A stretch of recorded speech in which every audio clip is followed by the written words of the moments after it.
What's up, wrestling fans, trading card collectors? Welcome to another episode of Wrestling with Cards. Today, we're going to be looking at the 1997 WWF Cardinal Trivia game wrestling cards. Kind of an odd one, but as I've said in previous Mail Day video, which you should go check those out, because I kind of like to go in order here. But if you watched those videos, you saw that I was talking about how this card set is actually picking up in value, and we'll get into why through this video. First up, we've got Teddy Long on-card auto from the iconic WCW 91 Impel set. Very cool wrestling card. Next up, we've got Steve Jordan, Pro Bowl tight end from the Vikings. Now, many wrestling fans will remember this guy from being in the Mr. Perfect football video where he throws the football to himself and then catches it in the end zone. That's this guy. Awesome to have an on-card auto. Lastly, 2019 Topps Update, Shohei Ohtani, rookie card. Not much more needs to be said on that. So, let's jump into today's video. We're going to be looking back at the wrestling cards from the 1997 WWF Cardinal Trivia game. There are 30 cards total in this set.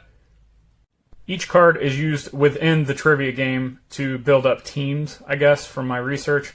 This was right when the Attitude Era was kicking off, so we've got a little bit of a bridge of talent. We've got some of the guys from the New Generation era that you'd know. Some of the guys from the Attitude Era just kind of mixed in together. There's some very iconic cards in this set, and some interesting names as well that I didn't expect. Like I said, there's a few names from the New Generation gimmick that I didn't expect to find in this set, but here we are. I do see a lot of these cards graded by PSA and BGS. Haven't seen the SGCs yet.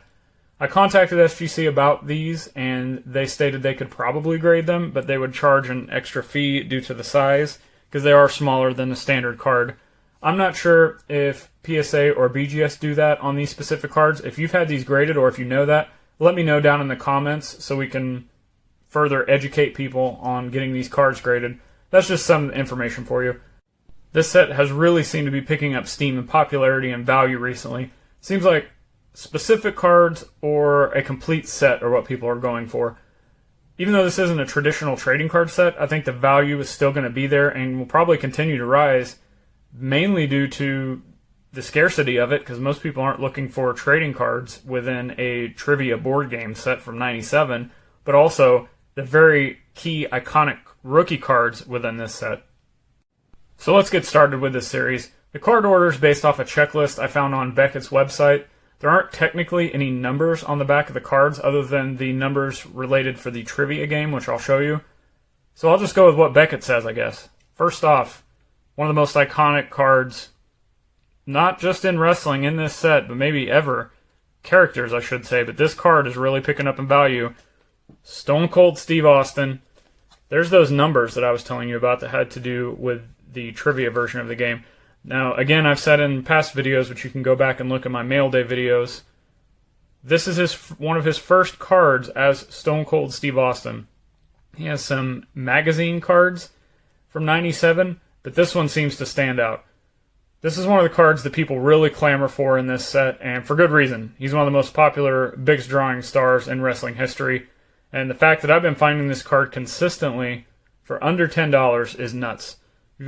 You've got one of the biggest superstars ever for under $10 in a very hard-to-find set. I don't know why more people aren't buying those. Next up, card number 2, Justin Hawk Bradshaw. This is considered his rookie card. I believe he had a football card, USFL maybe, or Canadian Football League, I can't remember, but he did have a football card. To my knowledge, this is the only card that he has in this gimmick. I've always loved this character as well, and I also liked him when he was Blackjack Bradshaw with the new Blackjacks, Blackjack Bradshaw, Blackjack Wyndham. Also love that he had Dutch Mantell, or at the time, Uncle Zebekiah, as his manager. Very cool, hard to find. Always love these rugged cowboy gimmicks. A current example of one of those cowboy gimmicks I dig currently would be Hangman Page. Next up, card number 3, we've got Baracus. A lot of people aren't going to know this guy. To the best of my knowledge, this is the only Baracus card. I really don't remember watching this guy wrestling much in the WWF. His wrestling career only lasted a few years, as I think he retired in '99 due to injury. I actually remember him more so from ECW when he was coming in with Furnas Lafon and Sabu and RVD is a WWF invading ECW kind of gimmick, as well as his short-lived feud with Taz. But cool card, one of a kind.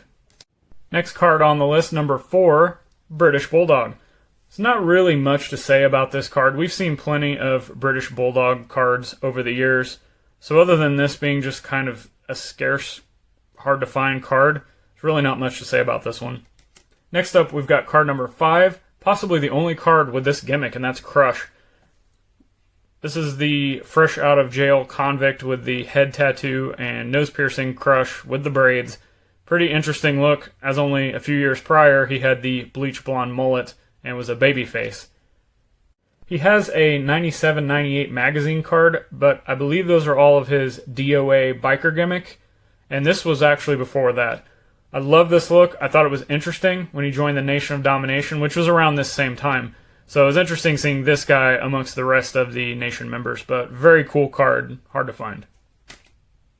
Next card is one of my favorites, maybe not the most valuable, but one of my favorites, and that's Diesel. No, not just regular Diesel, not Kevin Nash. This is fake Diesel. Glenn Jacobs, otherwise known as Kane.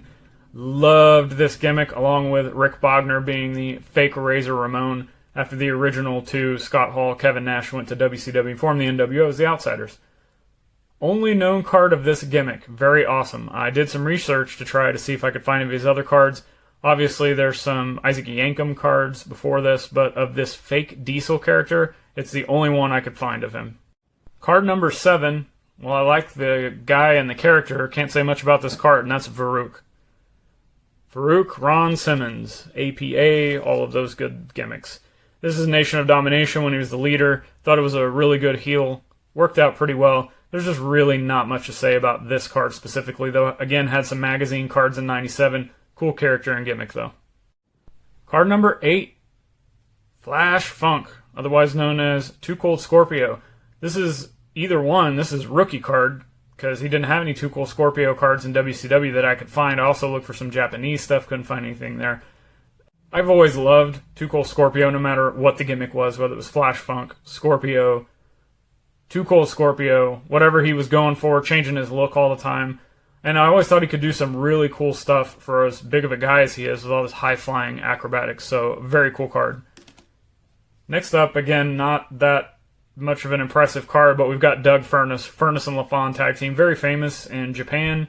I remember them mainly from ECW. Again, they were with Baracus and part of that stint as the invading WWF guys into ECW in 97-98. This is the only card that I think he is on. I did see him and his partner Phil Lafon on an All Japan phone card.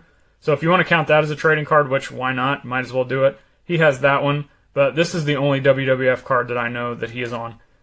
And last card on the list for today, card number 10 is Henry Godwin. One of only 3 cards ever put out for Henry. He has a 95 magazine card and a 1998 Comic Images card when Attitude Era kicked off. But nothing really else that I could find. Nothing stands out about this card other than his gimmick, which I think, the hillbilly backwoods guy gimmick really always got over. I always loved Hillbilly Jim as a kid. Loved Bunkhouse Buck in WCW, so I always loved that stuff. So that's it for part 1 of 1997 WWF Cardinal Trivia Game Wrestling Cards. What was your favorite card featured in this video? Let me know below in the comments, and while you're there, make sure to subscribe, hit the bell icon so you never miss any of my upcoming videos when they're posted. Check out all the links to my social media accounts. You can contact me with any questions you have regarding wrestling cards, sports cards, whatever else. Also, if you want to support the show monetarily, the best way you can do that is check out the links below to my storefronts on eBay, Mercari. Check out my cards. And until next time, see you, wrestling fans.